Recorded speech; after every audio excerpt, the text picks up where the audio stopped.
Welcome back, everybody, to Neutrality Studies. Today, Bienvenidos de nuevo a Neutrality Studies. Hoy, por segunda vez, tenemos con nosotros al Dr. Aaron Good, autor de American Exception, Empire and the Deep State. Aaron, bienvenido de nuevo. Gracias, Pascal. Encantado de estar aquí. Nos alegra tenerte otra vez. ¿Podemos hablar un poco de algo a lo que reaccionaste el otro día por correo electrónico? Tuve a un par de invitados en el programa, entre ellos la profesora Radhika Desai y el profesor Kees van der Pijl, que hacen este tipo de análisis estructural o que utilizan la estructura del sistema para explicar dónde estamos hoy en la política mundial. Y tú señalaste que este tipo de hiperestructuralismo, como lo llamaste, también nos deja con algunos problemas. ¿Podemos entrar en eso?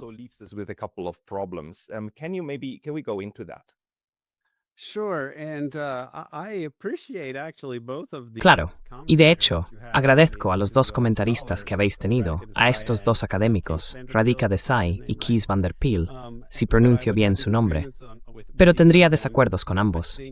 Creo que la concepción que tiene Radhika de la idea marxista del Estado, como una especie de caja negra monolítica y colectiva, que representa el poder del Estado burgués y de la sociedad civil burguesa en conjunto, y que básicamente se mueve de forma autónoma según los intereses de la clase capitalista, tiene su utilidad en el plano abstracto cuando uno quiere entender el comportamiento de los imperios. Es decir, de una manera parecida a cómo la abstracción realista del Estado, como un actor racional monolítico, también tiene su utilidad cuando se piensa en la competencia y la política entre Estados.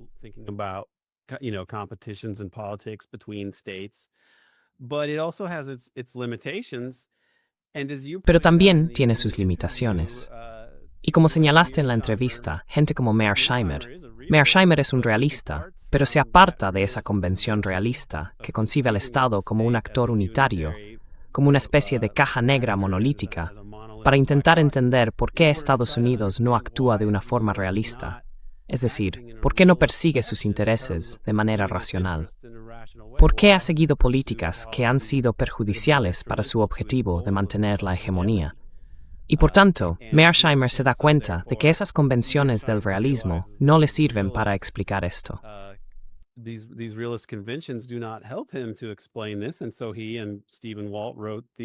Así que él y Stephen Walt escribieron El lobby israelí, que es una buena explicación de cómo estos actores tan poderosos pueden influir en el comportamiento del Estado y en la gran estrategia de Estados Unidos, de formas que han resultado realmente perjudiciales para el proyecto de hegemonía.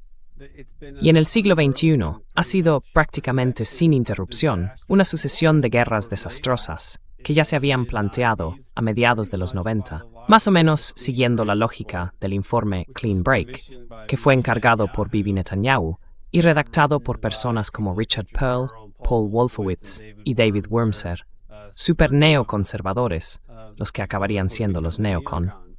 Y todo esto, en lugar de que el Estado estadounidense actuara, ya sabes, de la misma manera a lo largo de distintas administraciones y de distintas décadas.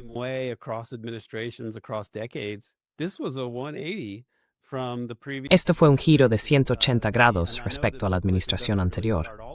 Y sé que Bill Clinton no inicia realmente todas estas cosas, pero sí firma la Ley de Liberación de Irak. También indulta a Mark Rich, cuyo abogado era Scooter Libby, que, como sabes, era uno de los principales colaboradores de Cheney. Así que, estos neoconservadores tienen un peso muy importante. Y la política bajo H.W. Bush se anunció muy pronto, al comienzo de su presidencia. En mayo de 1989, envió a James Baker a la conferencia de AIPAC. Apenas unos meses después de asumir el cargo, James Baker dijo, es hora de dejar atrás, de una vez por todas, el sueño irreal del Gran Israel. Y luego, siguiendo el consejo de conservadores como Barry Goldwater y otros, cortaron.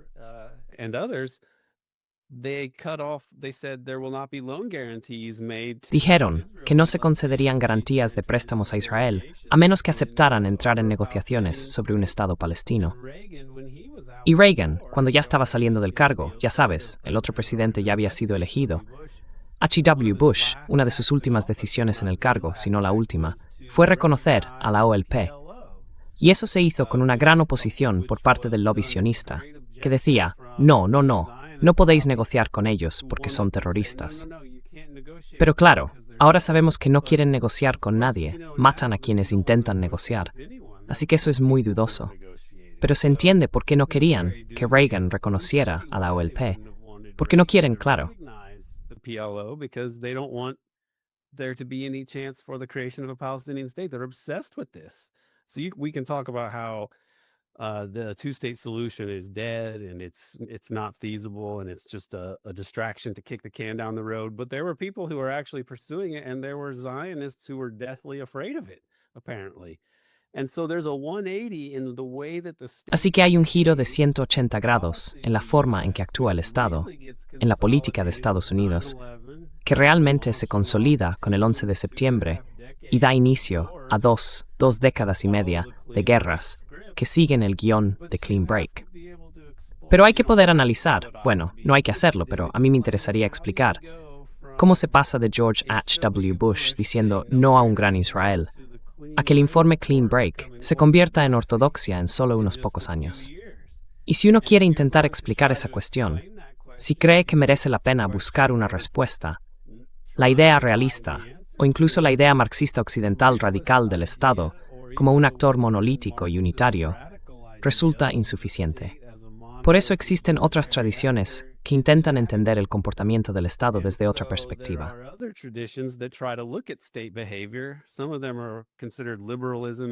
Algunos de ellos se enmarcan en lo que se llama el liberalismo en las relaciones internacionales, que seguro conoces bastante bien, ¿verdad?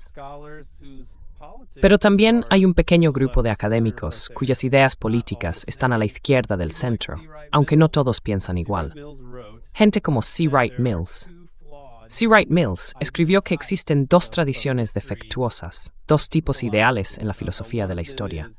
Una es la historia como deriva o destino, donde los factores estructurales determinan tanto los acontecimientos que, haga lo que haga la gente, en realidad no cambia gran cosa. Y la otra es la historia como conspiración, donde todo gira en torno a grupos conspirativos, que pueden ser buenos o malos, pero que tienen muchísimo poder.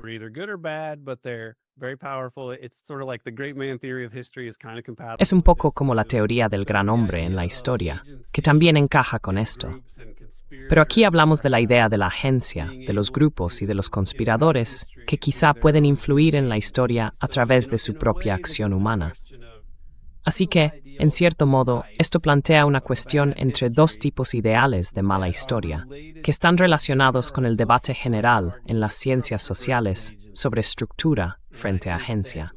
Y creo que lo que vemos con los realistas o con algunos de estos marxistas en Occidente es lo que yo llamaría hiperestructuralismo.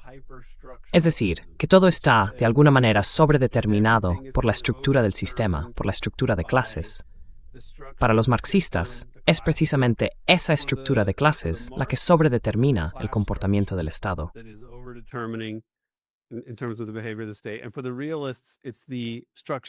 Y para los realistas, es la estructura del sistema internacional, la anarquía del sistema internacional, lo que obliga a los Estados a actuar de una forma predecible, racional, buscando maximizar su propio beneficio. Ya sabes cómo se enseña en relaciones internacionales. Así que creo que ahí está, más o menos, el núcleo del problema o de la cuestión.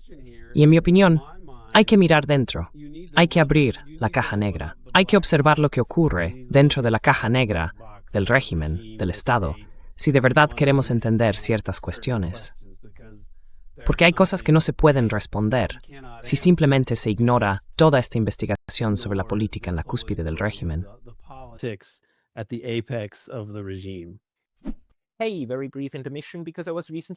Oye, una pausa muy breve, porque hace poco me banearon de YouTube. Y aunque ya he vuelto, esto puede pasar otra vez en cualquier momento. Así que, por favor, considera suscribirte no solo aquí, sino también a mi lista de correo en Substack. Es pascaliotas.substack.com. El enlace estará en la descripción de abajo.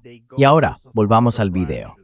Estas son observaciones muy buenas. Y ya sabes, también se aplican a otras ramas de la academia o de la investigación, por supuesto. Me gusta esta metáfora. Es una metáfora antigua, creo que china, la del elefante. Si quieres ver al elefante entero, tienes a todos estos expertos ciegos. Uno toca la trompa, otro la cola y un tercero la pata. Todos describen al elefante, pero de formas completamente distintas, ¿verdad? Y si intentas verlo en su conjunto, incluso alejándote todo lo posible, nunca llegarás a ver más de la mitad.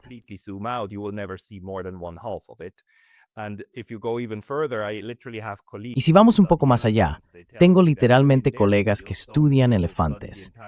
Me cuentan que dentro de su campo hay gente que estudia todo el ecosistema y otros que se centran en las huellas, porque las huellas de los elefantes crean muchos ecosistemas para las amebas y otras formas de vida.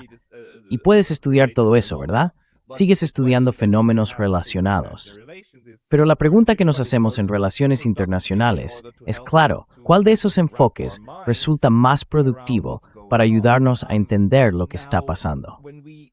Ahora bien, cuando usamos este enfoque estructural, y yo incluiría claramente a Brian Berletic dentro de esa tradición, él insiste en que el problema está en cómo está diseñado el aparato bélico de Estados Unidos, que al final produce destrucción y guerra.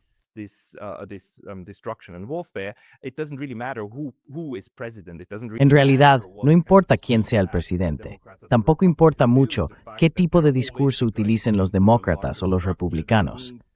El hecho de que todos estén integrados en una estructura más amplia significa que no puede producirse nada fuera de ella. Y eso, por supuesto, siempre reduce la capacidad de acción. En tu investigación te has centrado mucho en la agencia de esos actores individuales, y por eso, en tus explicaciones puedes pasar de uno a otro y mostrar cómo interactúan entre sí. Pero, ¿qué encuentras exactamente? Quiero decir, la estructura determina hasta cierto punto quién puede ocupar qué lugar, ¿no? Y luego está también la conclusión de la crítica de Chomsky y Herman sobre cómo funciona la propaganda en las sociedades liberales. Por otro lado, resulta extraño afirmar que los individuos no tienen absolutamente ninguna capacidad de acción. ¿Cómo concilias esas dos cosas?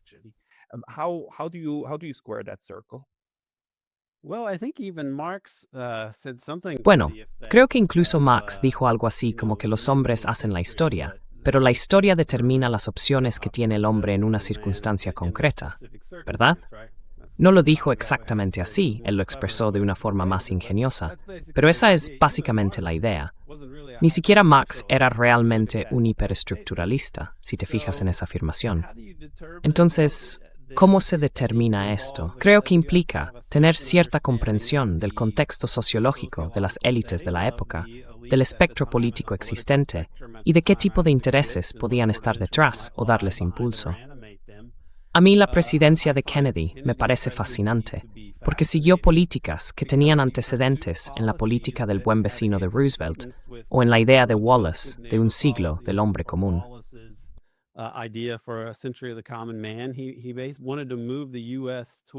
Él quería orientar a Estados Unidos hacia un internacionalismo legal y pacífico. Y sin embargo, era el presidente y el principal ejecutor de este enorme imperio capitalista. Ahora bien, como el imperio no se llama a sí mismo imperio, eso le daba cierto margen, un poco de maniobra. Así que pudo impulsar algunas políticas, incluso, ya sabes, usar canales de comunicación indirectos para hablar con Castro sobre la normalización de relaciones. Y en eso también estaba trabajando con los soviéticos. Hablaron realmente de poner fin a la Guerra Fría y consiguió aprobar un tratado de prohibición de pruebas nucleares, a pesar de que el Congreso se oponía firmemente cuando empezó. Pero logró, de alguna manera, movilizar la opinión pública a su favor. So there was a certain amount of space that he had because of the time that he was in, and he had enough. He was threatening enough, as Michael Parenti has pointed out. He was threatening enough to the establishment for them to kill him. I mean, just because we as leftist academics don't think that he was any threat to the class interests of the American ruling class, it doesn't mean that they think that they see the world the same way as we do. Parenti was very, very good on this. And so something like the Kennedy assassination is really notable when the American institutional left can't really grapple with it, even though on its face, it's not very hard to solve at all. It's the regime killed the Kennedy brothers, and that's why you can't ever have it investigated by any prevailing authority. That part is straightforward enough. It's just a question of Esa parte es bastante sencilla. La cuestión es, bueno, entonces, ¿qué tipo de régimen tenemos realmente? Porque la Constitución no permite ese tipo de acción. Así que, ¿cómo puede ser? Pero ya sabes, el propio Kennedy, esto aparece en las memorias de Gromyko, él contó que había tenido conversaciones con Kennedy. Gromyko era un soviético que actuaba un poco como espía en la Casa Blanca, aunque en realidad no lo era, porque todo el mundo sabía que era una vía de comunicación con los soviéticos, una forma de que la Casa Blanca pudiera mantener contacto con ellos.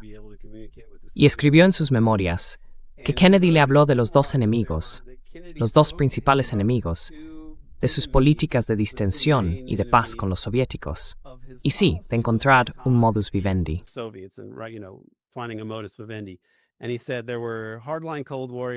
Y dijo que había guerreros fríos de línea dura y que eran bastante fáciles de entender, porque bueno, eran de derechas.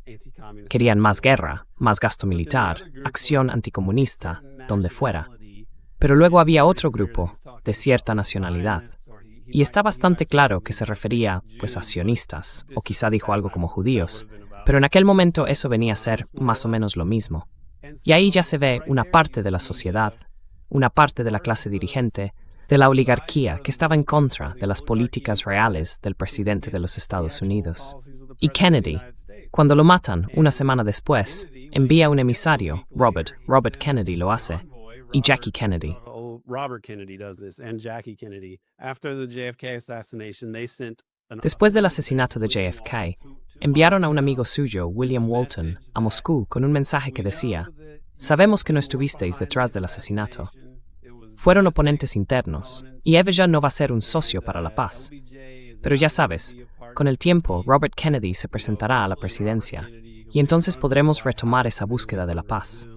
Eso lo enviaron una semana después del asesinato de Kennedy. Así que los Kennedy sabían lo que había pasado. Y bueno, luego, claro, cuando Robert está a punto de alcanzar la presidencia, gana las primarias de California, y también le disparan por la espalda, en la cabeza.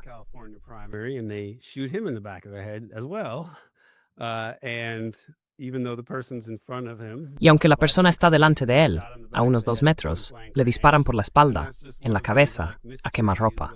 Y eso es solo uno de esos misterios de la historia de Estados Unidos. Pero ya sabes, eran personas muy poderosas, y el sistema, la propia estructura, no era suficiente para permitirles tomar las riendas del poder, usando esas instituciones democráticas y luego redirigir el Estado. Así que eso es algo que deberíamos entender y pensar. Vale, debemos comprender cómo funciona realmente el régimen, y esto forma parte de su funcionamiento. Elimina a quienes no es de los que tienen el poder de verdad.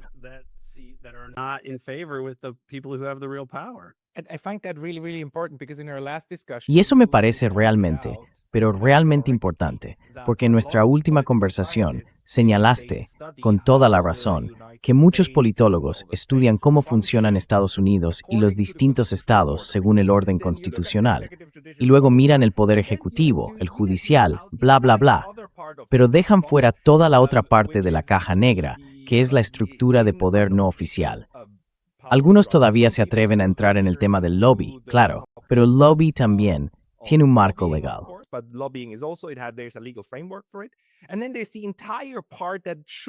Y luego está toda esa parte que no debería existir, pero que obviamente existe. Incluye a la mafia, a los distintos grupos de interés que además se sobornan entre ellos y todo eso, incluso asesinatos selectivos. Y bueno, ya sabemos lo de Epstein a estas alturas. De vez en cuando tenemos algún vistazo de todo esto, pero en cuanto te acercas, también desde el periodismo, enseguida te llaman conspiranoico, solo por señalar que lo evidente está ahí, que no debería estar, pero está, y que influye en lo demás, y en al revés, porque obviamente también se cruzan entre sí.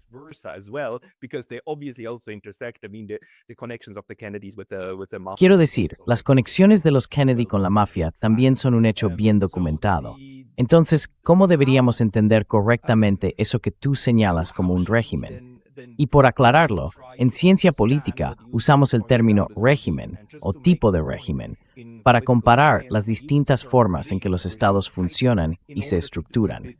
No es un término despectivo, de hecho, en ciencia política no lo es, aunque lo usemos para hablar de Irán. Aunque, en el caso de Irán, sí se utiliza constantemente con un sentido despectivo, solo por señalarlo. Así que, el régimen de Estados Unidos, ¿cuál sería la mejor manera de entenderlo, de comprender cómo funciona realmente en su conjunto?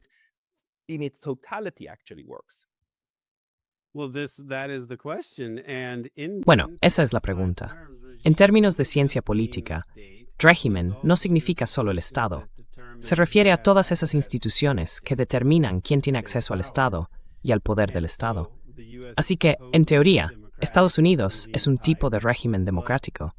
Pero en la práctica, la democracia se ve anulada de distintas maneras. Por supuesto, la regla de una persona, un voto, queda invalidada por las enormes donaciones a las campañas, que son sobornos legalizados. Eso es bastante claro. Pero en los casos más extremos, directamente pueden asesinar a personas. También existe el soborno el chantaje. El chantaje al mismo tiempo, que creo que es una institución enorme en Washington, D.C. Probablemente no conocemos ni la mitad de lo que pasa. Quiero decir, Dennis Hastert resultó ser un gran pedófilo, algo que se remontaba a sus tiempos como entrenador de lucha libre.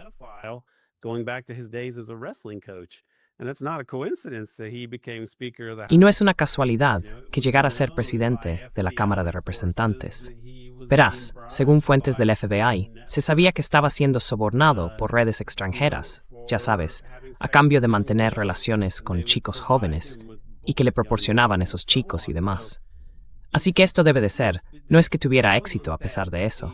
Probablemente, eso fue una parte importante de por qué una persona tan poco destacada pudo llegar a ser presidente de la Cámara, el presidente republicano que más tiempo ha ocupado ese cargo. Y ese tipo de régimen o de sistema de gobierno es algo con lo que nuestros científicos sociales no tienen ningún interés en enfrentarse realmente. Pero lo curioso es que en otros sistemas sí sabemos que eso ocurre.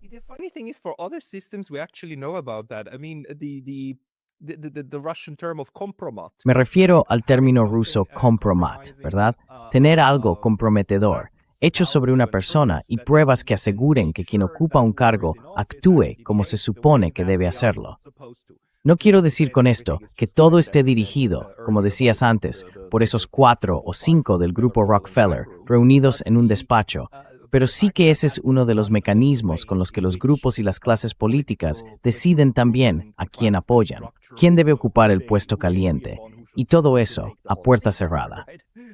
¿Por qué en Estados Unidos, hasta el caso Epstein, este tema había quedado tan relegado?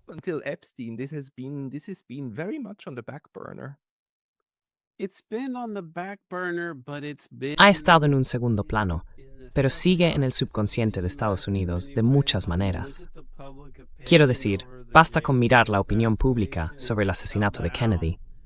Cayó en los años 70, después de que emitieran la película de Zapruder, hasta cifras de un solo dígito en cuanto a la gente que realmente creía la historia de un loco solitario que mata al presidente con unos disparos afortunados desde una ventana del 6º piso. Y luego, ese mismo tipo es asesinado por otro loco solitario, ya sabes, muy listo y sigiloso, que lo mata en una sala llena de policías. Vamos, que los estadounidenses no se tragaron esa historia.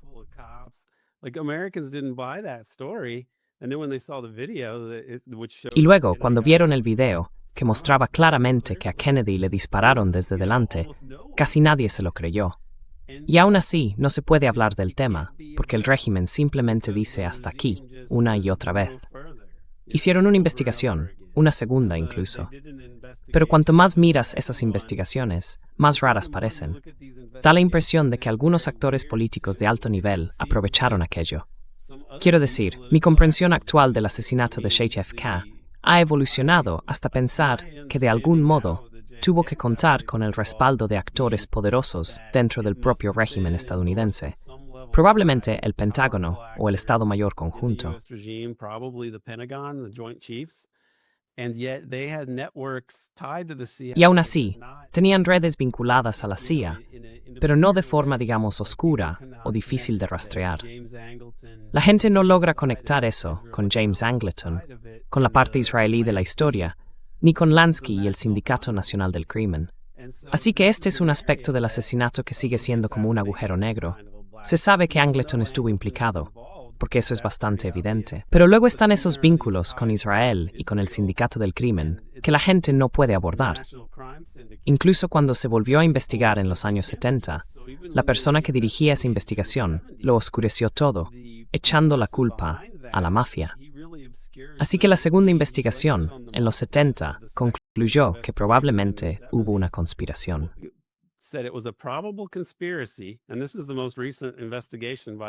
Y esta, la investigación más reciente realizada por un organismo oficial, concluyó que probablemente hubo una conspiración y atribuye la culpa a figuras de la mafia italiana. Pero Robert Kennedy sabía que esa idea del Sindicato Nacional del Crimen era falsa y que en realidad él fue a por los Teamsters y quería ir también a por Las Vegas y por Lansky. Y lo frenaron de distintas maneras, por motivos políticos. El propio James Angleton intervino para impedir que pudiera investigar a Lansky el dinero de Las Vegas que iba a parar a bancos de Panamá y a otros lugares. Pero Kennedy tenía la idea de un sindicato nacional del crimen que era, digamos, multiétnico, pero centrado en Las Vegas y en los Teamsters. Si uno mira a los Teamsters, sus enormes préstamos a Las Vegas sirvieron para construir esos casinos, y Las Vegas fue creada por Lansky precisamente para blanquear dinero del narcotráfico.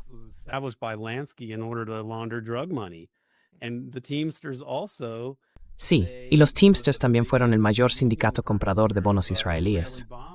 Así que estaban muy implicados, y Hoffa participó en el envío de armas a Israel en 1948, junto con Meyer Lansky. Figuras clave, realmente clave. Visitó Israel muchas veces. Jimmy Hoffa lo hizo. Incluso hay allí un centro Jimmy Hoffa Yitzhak Rabin. Es muy raro. Todavía existen esas conexiones extrañas. Y son cosas con las que la izquierda, o mejor dicho, los historiadores estadounidenses, no saben cómo lidiar. Pero incluso la izquierda, cuando uno empieza a pensar en el papel de los sindicatos, se da cuenta de que, bueno, entre el crimen organizado y los vínculos con el sionismo, el neoconservadurismo y ese proyecto sionista tan disparatado, la idea del trabajo y del sindicalismo como fuerza progresista, incluso eso empieza a ponerse en duda.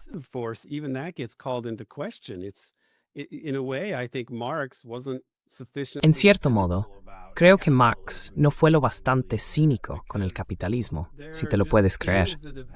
Porque hay cosas que han pasado en Estados Unidos que van más allá de lo que él habría imaginado. Él decía que entendía que el trabajo podía ser cooptado y todo eso. Pero cuando ves a los Teamsters y al Sindicato Nacional del Crimen colaborando estrechamente con las agencias de inteligencia, y ya sabes, a la AFL-CIO trabajando con la CIA en otros países para derrocarlos, te das cuenta de que esto es algo más oscuro, un tipo de entidad diferente, este régimen estadounidense. Así que intentar entenderlo es algo que, en mi opinión, debería interesarnos mucho si estamos en la izquierda y si estamos en contra del capitalismo imperial. Porque así es como funciona, y es indefendible cuando lo miras de cerca.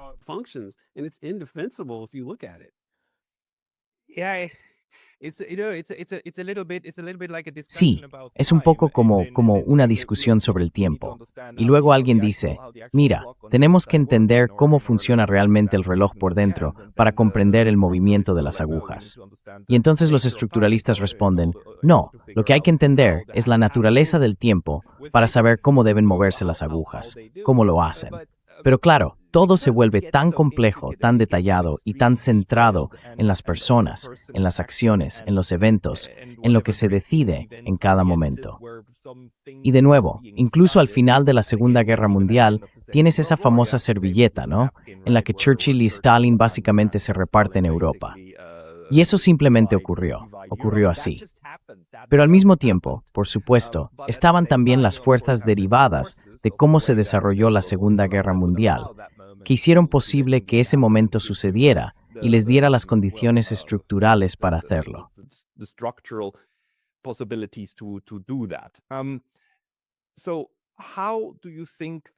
Entonces, ¿cómo crees que en este tipo de régimen en Estados Unidos deberíamos entender dónde está realmente el poder? Porque al final, el asesinato de Kennedy es solo una prueba de que el régimen estadounidense es capaz de eliminar a los elementos que resultan peligrosos para su funcionamiento. Y hemos vuelto a ver destellos de eso con Donald Trump durante su campaña presidencial. Quiero decir, estuvo a punto de que le volaran la cabeza.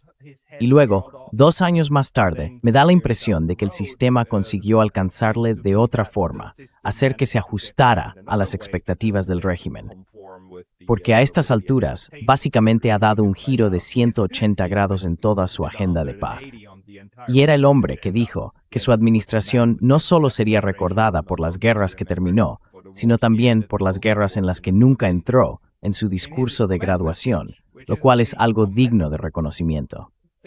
Y luego, claro, es el arquitecto de la actual guerra con Irán y de la guerra en Ucrania, que siguen muy vivas, transformándose y quizá haciéndose aún mayores. Pero te dejo hablar otra vez.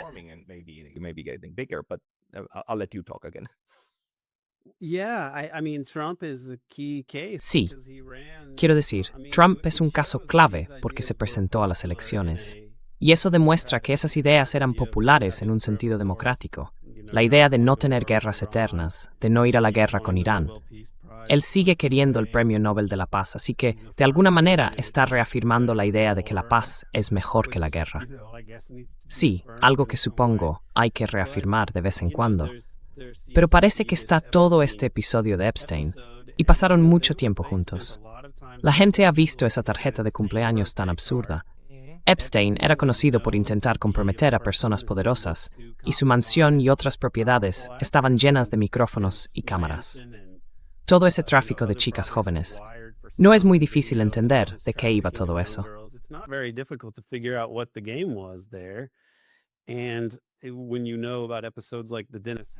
Y cuando uno conoce episodios como el caso de Dennis Hastert, eso debería hacerte aún más consciente de todo esto. Incluso con el caso Watergate, había mucho chantaje sexual en el trasfondo de las oficinas que fueron asaltadas, lo que lo hacía un asunto muy delicado. Así que hay una larga historia de chantaje sexual en Estados Unidos. Y lo de Epstein parece bastante evidente. Quiero decir, si sabes a qué se dedicaba Epstein, sabes quién es Trump y has visto algunos de los intercambios entre ellos, ¿cuáles son las probabilidades de que no hiciera nada que pudiera comprometerle de esa manera, con todo el tiempo que pasó con Epstein, en el avión, en la isla, y así sucesivamente? Está bastante claro, y aún así, parece que para mucha gente es demasiado como para asimilarlo, sobre todo si entra en conflicto con sus ideas previas.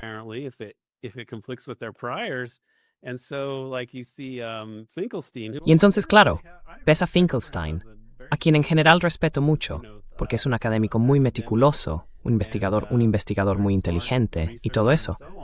Pero se burló de la idea de que Epstein esté chantajeando a Trump o de que exista esa red de Epstein y demás. Pero esta política no es positiva para Estados Unidos. Parece que está destruyendo la hegemonía estadounidense. Y para entender de verdad cómo interactúan esas fuerzas con proyectos más amplios, bueno, escribí toda una tesis sobre cómo el régimen estadounidense, después de la Segunda Guerra Mundial, estableció un estado de seguridad nacional sin ley, aliado con el crimen organizado, y que básicamente podía actuar sin ningún tipo de límite legal, haciendo de todo mediante operaciones encubiertas.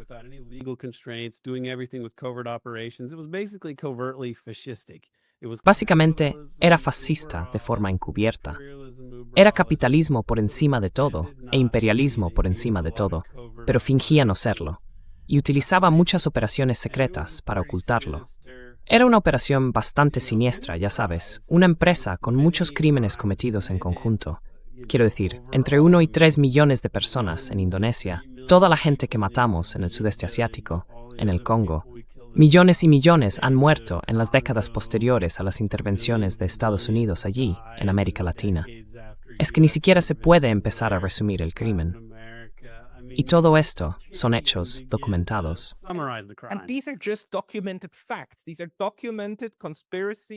Son conspiraciones documentadas, llevadas a cabo por Estados Unidos en cooperación, quiero decir, en una cooperación orquestada por varias agencias, y la primera de todas, por supuesto, la CIA, que fue la que lo hizo. Y eso lo sabemos. Todo lo de Indonesia, los millones de personas que murieron allí solo porque Estados Unidos quería eliminar a los izquierdistas. Y eso está documentado. Pero al mismo tiempo se supone que debemos creer que ese Estado profundo, que hace cosas así, cosas documentadas fuera del país, jamás tocaría lo interno, porque está la Constitución, ¿no? O sea, eso es lo que hay que aceptar. Si no, ya no formamos parte de la sociedad respetable, ¿verdad? Right. I mean, the things that Richard Nixon does, Exacto. that's Quiero decir, las cosas que hacía Richard Nixon, ese es el caso fascinante. Él dijo, cuando el presidente lo hace, no es ilegal. Y eso es terrible. Pero en realidad, esa ha sido la política.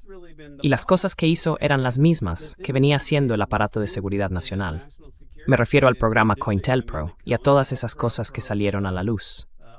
Nixon no hubo nada único, salvo quizás su implicación personal desde la Casa Blanca. Pero en mi opinión, es aún más inquietante cuando lo hacen burócratas sin rostro, no elegidos por nadie. Aunque claro, Nixon también fue un criminal. Así que no estoy intentando convertirlo en un héroe. I'm not trying to make a hero out of him. Nixon hizo algo fascinante. Se grabó a sí mismo. ¿Tú crees? Quiero decir, si pensamos en todas las formas en que el poder realmente funciona, tiene mucho más sentido que quisiera dejar un registro limpio de lo que pasaba en su maldito despacho oval para la historia del futuro, sabiendo que otras partes del Estado intentarían distorsionar cualquier cosa. ¿Tú también interpretas así que se grabara a sí mismo? I believe he did so in order to keep Creo que lo hizo para poder llevar un control. Creo que él mismo lo dijo en sus memorias o en algún otro sitio, que lo hizo precisamente para eso, para tener un registro. Y en realidad estaba desarrollando el sistema que había puesto en marcha Kennedy. Y creo que JFK lo hizo, me parece, después de la invasión de Bahía de Cochinos, porque quería que esas conversaciones quedaran grabadas, para que nadie pudiera tergiversar lo que se había dicho antes. Algo así. Así que creó ese sistema. Pero luego creo que Nixon tenía uno incluso más sofisticado. Aunque ya sabes, el hecho de que el régimen acabara apartando a Nixon de la misma manera, él mismo lo creía. Contaba que cuando tomaba unas copas con su biógrafo Frank Gannon, este le preguntaba quién pensaba que estaba realmente detrás del caso Watergate, y él respondía, los mismos que mataron a JFK. Y creo que en el fondo tenía básicamente razón.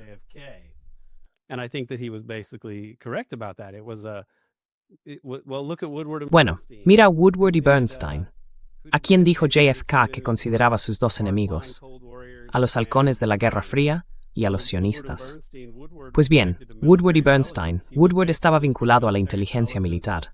Básicamente pasó de trabajar en inteligencia militar, informando a figuras muy poderosas del Pentágono, a convertirse en periodista. Y luego Carl Bernstein era, ya sabes, un chico sionista de B'nai B'rith. Se unieron y lo derribaron. Así que, en cierto modo, creo que es tan simple como eso. Nixon, por su parte, acaba siendo caricaturizado. Siempre se dice que Nixon no paraba de hablar de sus enemigos y que era antisemita porque se quejaba constantemente de los judíos. Pero en realidad, tenía al sionismo organizado entre sus enemigos, como Hank Greenspun, allá en Las Vegas.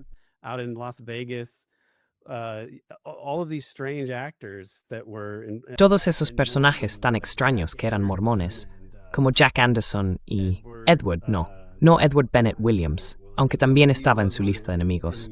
Robert Bennett, el tipo que tenía la empresa Mullen, donde trabajaba Howard Hunt. Gente muy rara, la verdad. Así que, ya sabes, este es un caso en el que él ni siquiera entiende del todo las fuerzas con las que está tratando, pero está convencido de que la CIA está metida en el asunto. Entonces despide a Richard Helms y lo sustituye por Schlesinger. Y Schlesinger saca a la luz el informe de los Family Jewels para intentar encontrar trapos sucios de la CIA. Y todo se desarrolla como una especie de vamos a sacar vuestros crímenes a la luz pública. Y luego la CIA saca más crímenes. O los ladrones y otros implicados sacan más de los crímenes de Nixon a la luz.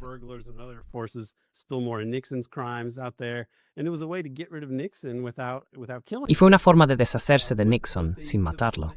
Pero el problema es la continuidad del delito, ¿no? La criminalidad del régimen. Nixon se metió en eso por sus propios intereses, pero en realidad fue porque impulsó políticas que molestaron a actores poderosos, como la distensión con la Unión Soviética, o quizá reducir el papel de Israel. Además, fue tras Meyer Lansky, y ya sabes, con su guerra contra las drogas. Lansky fue acusado, huyó a Israel, y no regresó hasta que ladrones del Watergate ya estaban en prisión. Y luego nunca salió de allí. Nunca fue condenado a nada.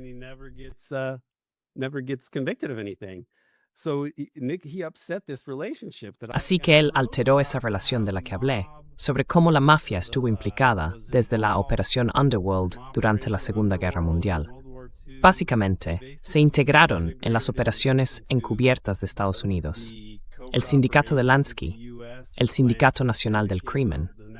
Y eso no solo aportó, fue un elemento de criminalidad que hizo que Estados Unidos fuera muy vulnerable al chantaje, si las figuras clave querían usarlo con ese propósito. Creo que es en parte lo que ocurre con Jack Ruby. Él, de alguna manera, garantiza el encubrimiento porque está vinculado al Sindicato Nacional del Crimen.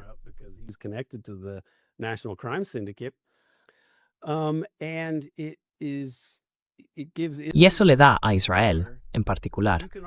Se podría decir que el Sindicato Nacional del Crimen, dirigido por Lansky, era en esencia un activo funcional del sionismo, porque habían corrompido a todo el país para poder operar y vender drogas donde quisieran, hacerlo con total impunidad, blanquear el dinero y colocar las ganancias donde les interesara. Y eso comprometió a Estados Unidos de alguna manera. Creo que eso influye en el caso de Jack Ruby y en el encubrimiento de la Comisión Warren sobre sus vínculos con la mafia y todo lo demás. Incluso con el caso Watergate, no se puede investigar realmente a esos ladrones, porque están conectados con la misma criminalidad alucinante. Así que todo esto existía antes de los años 90 y de la toma de poder de los neoconservadores, pero muestra claramente cómo funciona el sistema.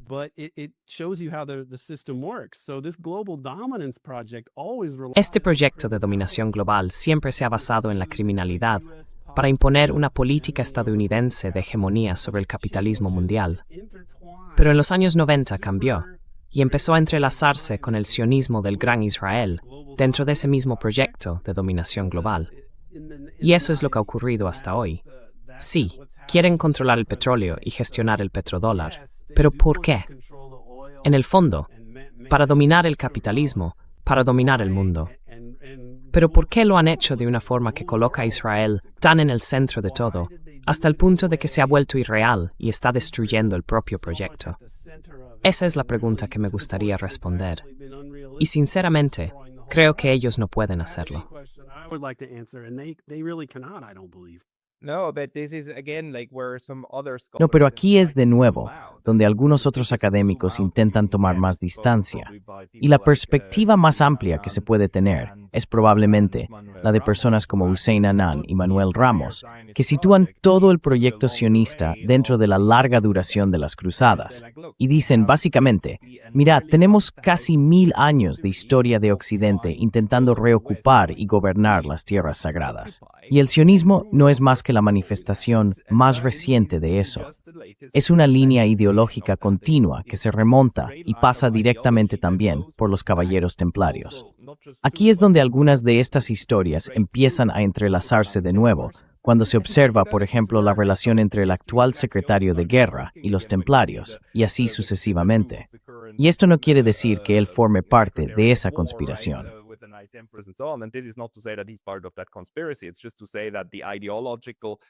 Lo que quiero decir es que la base ideológica, los fundamentos, se apoyan en una especie de historia imaginada sobre lo que uno está haciendo.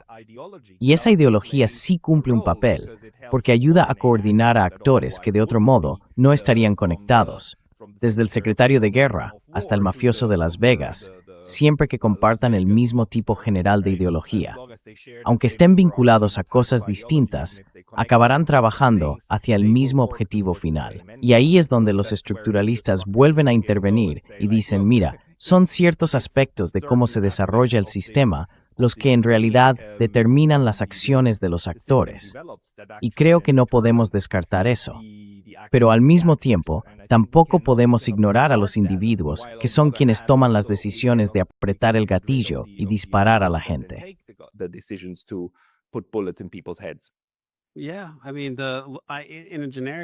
Sí, bueno, en un sentido general, se puede decir que Israel representa, ya sabes, el imperialismo occidental y su intento de dominar el mundo entero y todos los lugares que tienen valor estratégico. Pero en el caso de Estados Unidos, respecto al sionismo, hubo opositores muy poderosos desde el principio, como James Forrestal, que era secretario de Defensa, y George Marshall, que era secretario de Estado. Sin embargo, el Partido Demócrata era en ese momento el más corrupto, porque estaba más vinculado, digamos, a los sindicatos y a la mafia, sobre todo en el sur. Y los republicanos eran más bien el partido de Standard Oil y, en general, de las grandes corporaciones estadounidenses. Por eso, en 1956, cuando se produce la crisis de Suez, Eisenhower los deja tirados y dice, no, esto no lo vais a hacer.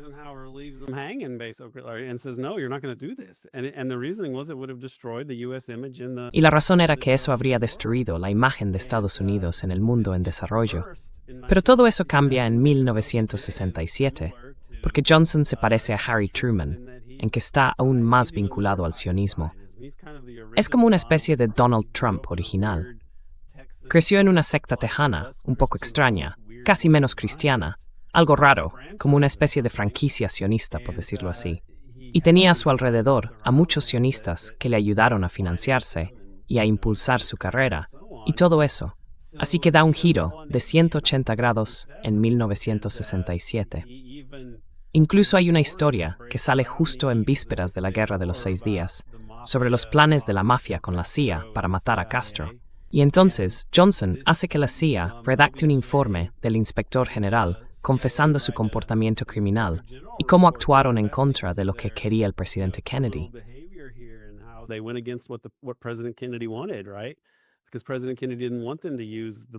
Porque el presidente Kennedy no quería que usaran a la mafia para asesinar a Castro. Y Johnson obligó a la CIA a admitirlo. Y en realidad, es una forma de conseguir eso. Igual que cuando Nixon intentó hacerse con las joyas de la familia para controlar a la CIA, ¿no? En este caso, lo que yo creo que pasa es que esta historia se filtra en un momento muy concreto para dar a ciertos actores más control sobre la CIA, porque era algo más convencional, aunque estuvieran James Angleton y la gente vinculada al crimen organizado. La CIA, como institución, estaba más alineada con los tipos del entorno Rockefeller, y luego se jubilaban, y después de dejar la agencia, podían irse a trabajar a Aramco y ganar mucho dinero. Tenían simplemente otra manera de ver las cosas.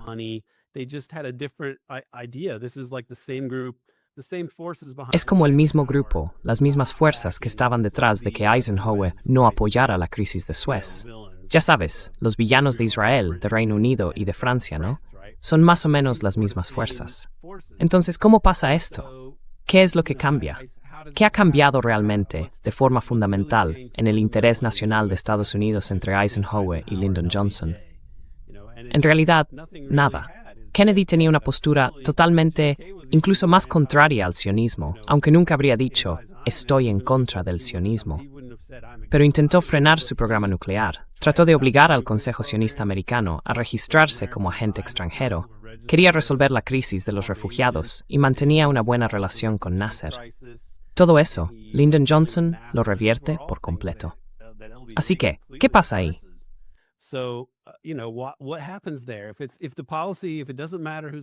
Si la política, si da igual quién sea el presidente, entonces, ¿por qué ese giro de 180 grados desde Johnson? ¿Y por qué otro en los 90, cuando se pasa de no hablar de un gran Israel a un gran Israel por encima de todo en muy poco tiempo? Algo pasa ahí. Y creo que no se puede explicar sin hablar de la política profunda, de cosas como el asesinato de Kennedy o el caso Irán-Contra. Y también de por qué eso llegó a ser un escándalo. Porque Irán-Contra, en realidad, termina apenas unos días antes de las elecciones del 92, con la imputación de Caspar Weinberger, si no me equivoco. Y es entonces cuando por primera vez sale a la luz que H.W. Bush sabía más y estaba más implicado de lo que nadie había pensado. Y eso le perjudicó mucho en las elecciones. Algunos dicen que por eso perdió.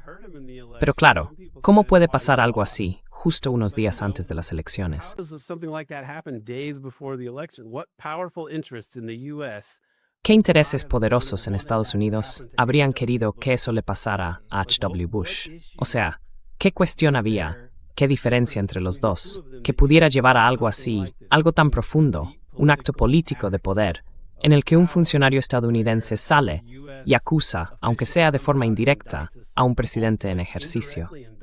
Y creo que por ahí va la cosa. Y hay más que ocurre durante el mandato de H.W. Bush, pero también hay un montón de escándalos e incluso asesinatos. Por ejemplo, Robert Maxwell muere en esa época, en el 91. 2 senadores mueren con apenas unos días de diferencia en accidentes de avión, también en 1991. Están pasando cosas muy extrañas. Así que todo esto, estos cambios en las políticas, no es solo, digamos, que desde las cruzadas Occidente haya tenido una sola idea fija. Going back from the Crusades, the West has just been single-minded. Like, no, there have been 180s and much No, disagreement over ha habido giros de 180 grados y mucho desacuerdo sobre este tema. Y creo que hay que entender la política profunda de Estados Unidos para poder comprenderlo de verdad. En particular, mi amigo y mentor, Peter Dale Scott. Él trabajó en estos asuntos de distintas maneras, y quizá en su momento no se dio cuenta del todo, pero más tarde todo le encajó mejor. En los años 70, lo contrató una familia supersionista para colaborar con gente que intentaba reabrir el caso del asesinato de Kennedy. Entonces, ¿por qué harían eso? Yo creo que porque formaban parte de ello y querían chantajear a Estados Unidos con esos temas. Del mismo modo, Peter trabajó con John Kerry investigando las conexiones entre Irán-Contra y el tráfico de cocaína. to investigate Iran-Contra cocaine connections. And the person he was working under was Y la persona bajo la que trabajaba era un tipo llamado Jack Blum, que aparecía en un libro sobre lobistas, como el hombre al que había que acudir si querías entender las relaciones con Israel, básicamente el lobby entre Estados Unidos e Israel. O sea, este era el tipo. Entonces, ¿por qué está investigando esto, las conexiones entre Irán-Contra y la cocaína? ¿Por qué intenta, digamos, perjudicar a la CIA? Y lo que creo que pasa, más o menos, es que después de los años 90, y después de deshacerse de H.W. Bush, acaban reconstruyendo el antiguo papel del sindicato de Lansky, solo que con gente como Epstein y con personas vinculadas al casino Sands, que seguía siendo poderoso entre el caso Watergate y el Irán-Contra y todo aquello. Pero creo que estos son temas realmente clave, y están tan poco estudiados, que ni siquiera son cosas en las que la gente piense.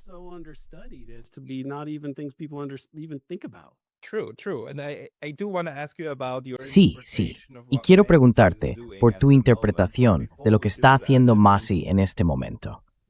Pero antes de eso, quiero decir, una de las razones por las que esto se ha estudiado tan poco, en mi opinión, sobre todo si tienes razón, si realmente así es como funciona el régimen, es claro que lo que estás haciendo es muy peligroso.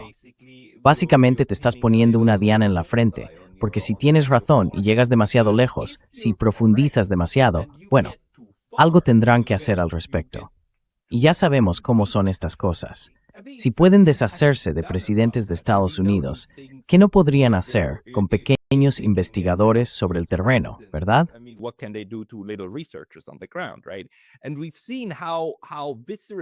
Y hemos visto lo visceral que puede ser la reacción del sistema cuando se expone demasiado. Lo vimos, quiero decir, el señor Epstein desapareció convenientemente y era una figura muy poderosa, es decir, murió convenientemente, ¿no? Estando bajo custodia en prisión, cuando de repente las cámaras dejaron de funcionar. Vaya, qué casualidad. Pero era un hombre poderoso dentro de ese sistema y bueno, se lo quitaron de en medio. También hemos visto cómo el sistema trató a Julian Assange, que se acercó demasiado y sacó a la luz parte de los archivos importantes que muestran cómo funciona todo esto. Y entonces, toda la maquinaria, incluida la parte oficial, se le echó encima, ¿verdad? E intentó acabar con él. Intentaron matarlo. ¿Sabes a quién usaron para matarlo? ¿A quién? Al casino Sands de los Adelson, que era un negocio de Lansky. A ellos los contrataron para hacerlo.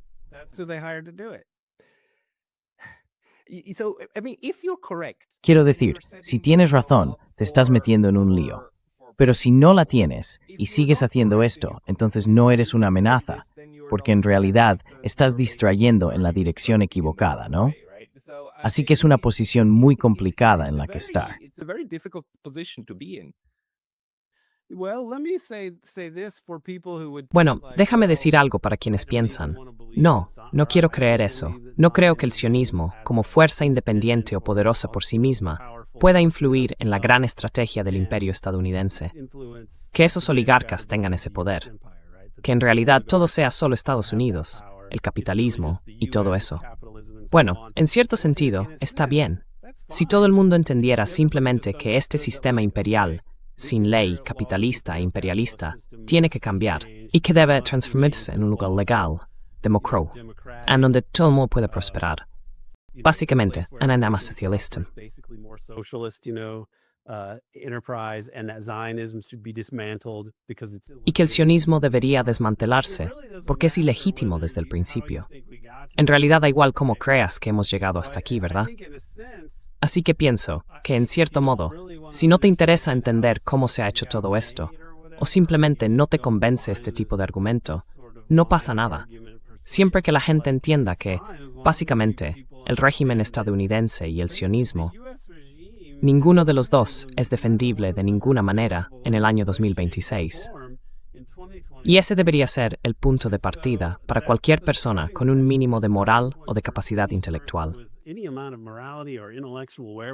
Yeah, and the most important thing to know is that Zionism is Sí, y not lo más Judaism, importante que hay que right? entender es que el sionismo no es el judaísmo, ¿verdad? Quiero decir, eso es lo que Jacob Rapkin no deja de señalar. Y ahora mismo, según las estimaciones del propio Jacob Rapkin, hay aproximadamente 50 millones de personas en Estados Unidos que son sionistas cristianos, que lo apoyan desde el lado cristiano. Es decir, es un movimiento mucho más grande que el sionismo judío. El sionismo cristiano, como ideología, con todas sus rarezas y peculiaridades, tiene efectos estructurales y genera personas que trabajan para alcanzar esos mismos objetivos. No es ninguna exageración decirlo. De hecho, podemos demostrarlo mirando al pasado. Jacob Rapkin hizo un trabajo excelente mostrando cómo funcionó el sionismo en sus primeros tiempos, prácticamente hasta la Segunda Guerra Mundial, y cómo incluso algunos de ellos colaboraron con los nazis. Porque una vez más, sacar a los oligarcas de Europa era un interés común, y es una teoría de la conspiración. Es un hecho comprobado. Sí. It's a proven fact. Yes. Yes. I mean that's key. I mean the American Quiero decir, eso es fundamental. Los sionistas estadounidenses, al menos los que no son realmente oligarcas, me parece que son el resultado de mucha ingeniería social. Se invirtió muchísimo dinero en Jerry Falwell, en la mayoría moral, y en ese enorme auge del cristianismo evangélico, vinculado a cosas como la Biblia Scofield y otros, digamos aspectos bastante extravagantes de la cultura estadounidense. Pero creo que, en cierto modo, su número es fruto de esa ingeniería social. Aún así, no son realmente relevantes. Los que sí lo son personas como Bill Ackman o la familia Crown. Quiero decir, la mayor empresa del complejo militar industrial, o al menos una de las más grandes, si no la más grande, es General Dynamics. Not the biggest one is General Dynamics, and they have been controlled by the Crown family. Y han estado controlados por la familia Crown, que en realidad es la familia Krinsky. Su fortuna viene de sus vínculos con la mafia de Chicago, con el sindicato de Lansky y todo eso. Son grandes sionistas. Así que, si te preguntas, por ejemplo, ¿cuál es el resultado del trabajo de presión de las empresas del complejo militar industrial? Y luego, ¿cuál es el resultado del sionismo, en este caso? ¿Cómo podrías siquiera evaluarlo? Quiero decir, es una familia que estuvo relacionada con el asesinato del responsable del Servicio Nacional de Apuestas Hípicas. Después, eso pasó a manos de gente más cercana al sindicato. Y la familia Crown estuvo implicada en todo esto. Respaldaron a Barack Obama en 2008, lo que en mi opinión venía a decir algo así como, es un tipo en el que podemos confiar. No es John McCain, pero tiene el sello de aprobación, ya me entiendes, sin segundas intenciones.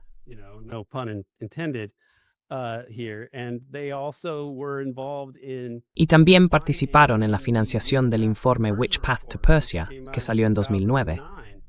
Y había otros dos. Bueno, la otra entidad detrás de eso era la familia Saban, que también son multimillonarios sionistas. Y esto no lo entiendo. Pero Berletic siempre sostiene que como Brookings, un think tank estadounidense, publicó ese informe, eso demuestra que son los estadounidenses los que están detrás de todo el asunto del Gran Israel, el PNAC y el Clean Break. Y yo pienso, ¿cómo puedes hacer ese argumento? Son oligarcas supersionistas. La familia Crown tiene fama de estar muy metida en negocios turbios, y fueron ellos quienes pagaron por ese informe. Y tú dices que de alguna manera ese informe demuestra que no son los sionistas los que mandan. It's not Zionists who are in charge. Yeah, I don't understand it. No lo entiendo. Creo que a estas alturas cualquier argumento, ya sea Israel controla la política estadounidense o la política estadounidense controla a Israel, no acierta en el fondo. Son un sistema integrado, son un solo cuerpo, son como órganos distintos de un mismo cuerpo. Sí. Yes. But how did they get the upper hand in the oligarchy? La pregunta es, ¿cómo consiguieron imponerse dentro de la oligarquía? Porque al final es un régimen oligárquico. ¿Y cómo esta facción en concreto logró ganar y vincularse a un proyecto? Porque ahora, si rompes el proyecto del Gran Israel, estás rompiendo también el proyecto de dominación global. Y creo que eso está hecho a propósito. Creo que lo hicieron deliberadamente porque están obsesionados con esto. Están completamente enloquecidos con el sionismo. Así que hicieron todo lo posible. En su mente, todo estaba justificado para alcanzar ese objetivo. Y no creo que vayan a llegar a la meta. Es algo muy inquietante.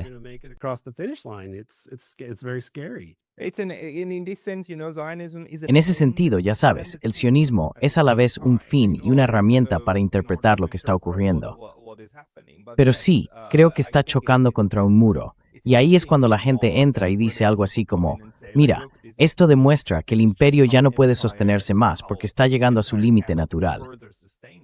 Y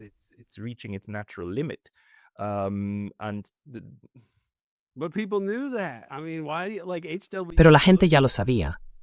Quiero decir, ¿por qué, como Bush padre, es un imperialista de primera categoría?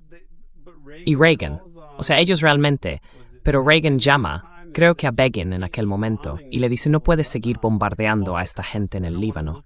Esto es como un holocausto. No quiero ver a toda esta gente así. Y Begin le responde algo como, bueno, yo sé bastante sobre holocaustos. Y Reagan simplemente dice, no quiero oír eso, ¿sabes? Así que eran imperialistas poderosos. Eran los más corporativos, conservadores, pro-estadounidenses y pro-capitalistas que había. Y aún así, fueron superados por otros grupos dentro de la estructura de poder de Estados Unidos.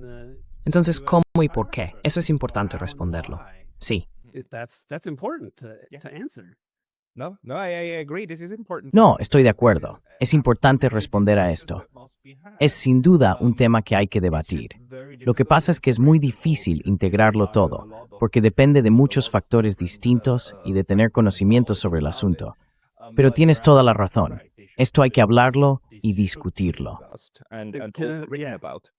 Can I talk about Vanderpeel for a moment? ¿Puedo hablar un momento de Vanderpeel? Sí, es que me estoy animando porque quería mencionarlo. Y la verdad es que valoro mucho su trabajo.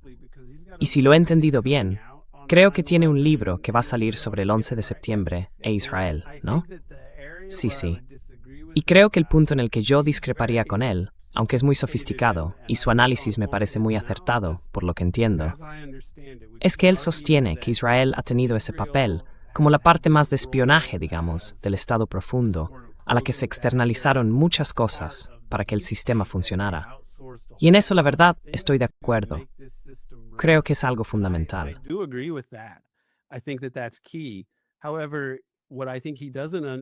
Sin embargo, lo que creo que él no ve es el juego político profundo, los conflictos en los que aprovechan su papel como guardianes y custodios de todas esas prácticas y artes oscuras. Ya sabes, el control del sindicato de la droga, al menos hasta el caso Watergate, y luego el aparato de asesinatos, y así sucesivamente. Con todo eso, llegaron a acumular tanto material de chantaje sobre Estados Unidos, que eso les permitió imponer la estrategia que querían para el imperio. Así que el imperio siempre fue cruel, sin ley, imperialista y neocolonial. Y usaron a los israelíes de ciertas maneras, pero es una especie de pacto fáustico.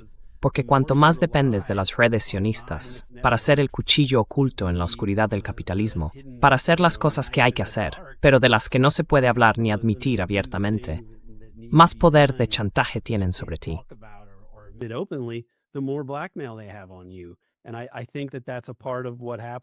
Y creo que eso forma parte de lo que pasó con el caso Epstein. Es como el ejemplo perfecto de todo esto, porque él tenía vía libre por parte de la comunidad de inteligencia y de las fuerzas del orden para actuar. Y aún así, estaba socavando todas nuestras instituciones y, en realidad, nuestra seguridad nacional, en cualquier sentido racional del término, al conseguir el peor tipo de material de chantaje sobre nuestros líderes. Así que bueno, creo que ahí es donde Van der Peel se equivoca. Pero también, no quiero en absoluto llegar al punto de decir que el problema son los judíos, o que si no fuera por los sionistas, el sistema sería estupendo. No lo es. Creo que por eso a los de la derecha les encanta centrarse en esto, porque les da un enemigo al que culpar, pero se les escapa la criminalidad del propio sistema. No es solo la criminalidad de los sionistas. Ellos pudieron hacer esto precisamente por la criminalidad del sistema.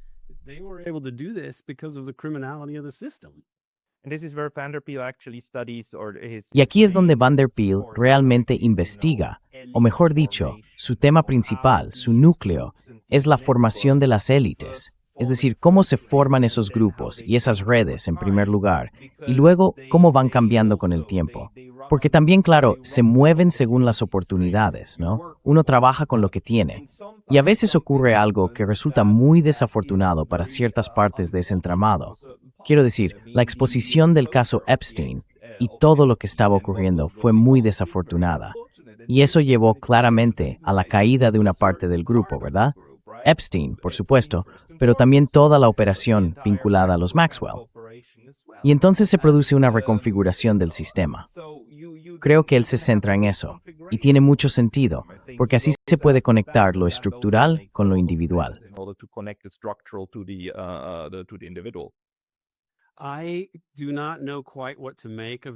No sé muy bien qué pensar sobre la exposición del caso Epstein. En mi opinión, recuerda a patrones que ya hemos visto antes. Como han señalado personas como Ari Ben Menashe, estas filtraciones, algunas de las más espectaculares y oportunas, han venido de medios como la prensa de Murdoch, que se sabe que es afín al sionismo, y parece que se utilizan en momentos clave, sobre todo cuando se toman decisiones relacionadas con atacar a Irán. Así que para mí, lo que él sugiere es que estas historias se difunden de una forma pensada para manipular y controlar a Trump. Eso es lo que dice Ari Ben Menashe. Y él fue del Mossad.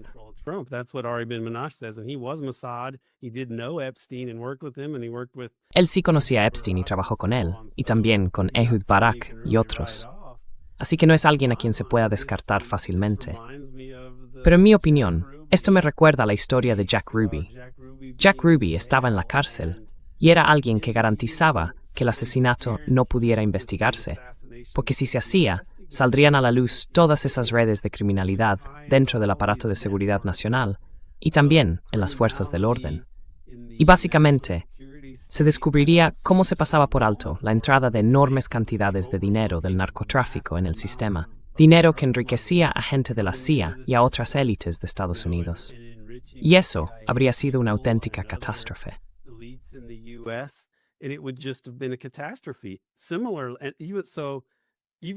Así que, aunque los sionistas y otros actores participaron en todo esto y estuvieron implicados en el asesinato, su nivel de criminalidad fue tan espectacular que en realidad les ayudó a salirse con la suya. De forma parecida, con el caso Watergate y aquellos ladrones que acabaron en la cárcel, no se puede investigar a fondo esas cosas. Y con el asunto Irán-Contra, ya sabes, los israelíes estuvieron implicados en todas esas operaciones. La venta de armas a Irán. Los Contras, los israelíes tenían una relación cercana con Somoza, y, bueno, algunos sionistas clave eran personas como Irving Davidson y otros. Y aún así parece que quiero decir, Peter cree en algunos aspectos de todo esto.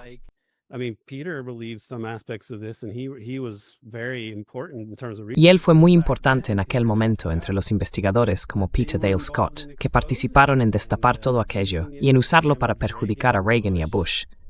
Creo que fue justo cuando Reagan y Bush empezaban a entender que debía existir un Estado palestino. Entonces, el caso Epstein es algo parecido. Quiero decir, una situación en la que la criminalidad es tan enorme que da a los propios criminales una especie de margen moral. Porque todo el sistema, o todo el régimen, está tan corrompido que nunca permitirán que se destape del todo. Y esas personas tienen muchísimo poder, porque llevan años manteniendo redes que son extremadamente delicadas. Last point, and then we have to wrap it up. But what Último Matt punto, Gaetz y luego doing, tenemos que he was terminar. just, again, Pero lo que está haciendo ahora Matt Gaetz, él thrown out también of ha sido the expulsado del the sistema. primary. He will Perdió las primarias. Al menos va a perder su escaño en el Congreso, ¿no? Y al mismo tiempo, es quien impulsa cosas como vamos a publicar los archivos de Epstein, y luego no lo hace. Entonces, ¿qué opinas de Matt Gaetz? So what do you make of Bessie? La verdad, no tengo ni idea. His politics are so strange, and to some extent, the Epstein controversy seems to be helping the Epstein, the Epstein set, like get some of their objectives, like getting Trump to go along with this Iran war, it seems. And so, I really don't know. La verdad es que no lo sé. Parece sincero. Da la impresión de ser un tipo muy de derechas, un nacionalista estadounidense. Ya sabes, que en apariencia está muy en contra de Israel. Así es como lo interpreto.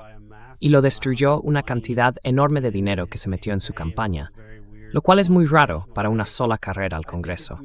Creo que eso deja mal a los sionistas, en un sentido más amplio, porque demuestra que la democracia estadounidense es algo en lo que, si echa suficiente dinero, gana quien más dinero tiene. Y si uno quisiera resumir los problemas de toda nuestra sociedad, podría hacerlo diciendo eso.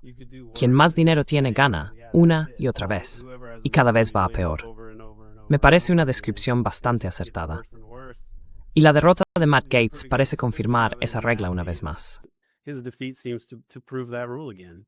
Yeah, I still wonder what happened to made Marjorie Sí, Taylor Greene. todavía me pregunto qué pasó para que Marjorie Taylor Greene dejara su escaño, pero bueno, quizá eso sea una conversación para otro día. No lo sé. Aaron, muchísimas gracias por esa charla tan profunda. Aprecio mucho que también podamos hablar sobre cómo hablamos de las cosas.